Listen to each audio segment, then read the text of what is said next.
Ey, bugun juda ham yaxshi kun. Havo juda ham yaxshi bugun. Assalomu alaykum. Xotinishlaringiz charchamasdan. Havo yaxshi bugun. Yaxshi, lekin salqin tushyapti, sekin-sekin. Sekin-sekin. Charchamang. Xo'p. Rustam aka, juda ham yaxshi insonlar.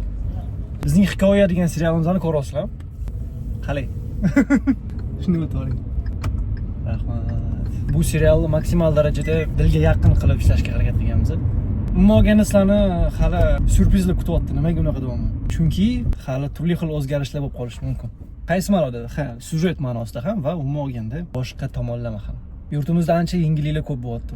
Hozir o'shalarni ayrimlarini o'qishga ketyapmiz anhor.uz ga. Shu o'rinda Anhor.uz'ni ham kuzatishlarini tavsiya qilib ketaman, chunki aktual bo'lgan yangiliklar, muhim yangiliklar aynan Anhor.uz'da chiqadi. Menimcha ularni men bu yoqda boshlovchilik qilmagan taqdirimda ham tavsiya qilgan bo'lardim. Shu joyda Bobur akaga arangali salom. Agar sizlarga bizning hikoya degan serialimiz yoqayotgan bo'lsa, shunaqa kontentlarni yana chiqishini xohlasanglar, albatta izohlarga yozib ketinglar. Sizlarga qanchalik yoqayotganini, nima fikrda ekanligingizni va umuman olganda qanaqa mavzularda yana kontentlar chiqishini xohlagan bo'lardinglar. So'z o'rnida har bitta izohlarni o'qiymiz. Kecha bizning hikoya serialimiz 5-qismi chiqdi. Umuman olganda nechta qism bo'ladi, nima deb o'ylaysizlar? Ertaga esa 6-qismi chiqadi. Oxiri serialning yakuni to'g'rirog'i yaqinmikin yoki hali bormikin yana qismlar? Bu bo'yicha fikringlarni ham serial qismlarini tagidagi izohlarda yozib ketinglar.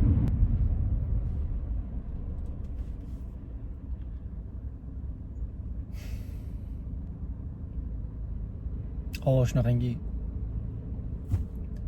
ruscha qilib aytganda pasmurniy bo'lib turibdi.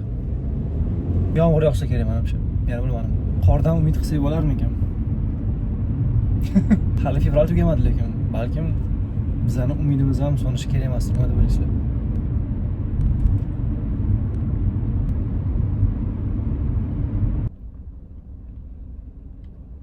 Ha, aytgancha Instagramda kanal bor. Kimdir xabar bor yoki kimdir xabari yo'q bo'lsa, ana o'sha kanalda aktiv bo'lib turinglar. Bu yerda kommunikatsiya qilishyapsiz. Qanaqadir xabar yozilganda o'zingizlarning fikringizni o'sha xabarni tagidagi izohlarga yozsanglar, muloqot qilish osonroq bo'ladi. Va hozir o'zida o'sha yerdagi izohlarga yozib o'tinglarchi, jonli efir qilish vaqti keldimikan, yo'qmikan, kerakmikan, talab bormikan? Va sizlar bilan mana shunaqa miriqib suhbat qurib, hozirda Anhor.uz'ga ham biz keldik.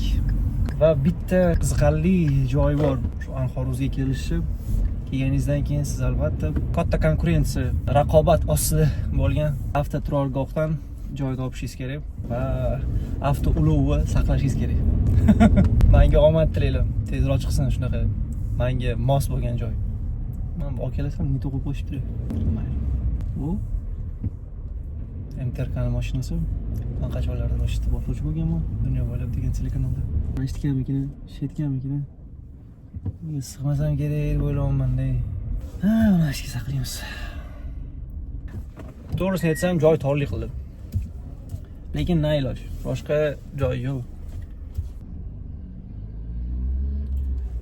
O'ylaymanki, qolgan yo'l harakati ishtirokchilariga xalaqit qilmagan holda avtoulovni saqladim. Sizlarga esa omad tilayman, hammalarga. Va bugungi bizning mini vlogimiz o'z nihoyasiga yetdi. Sog' bo'linglar.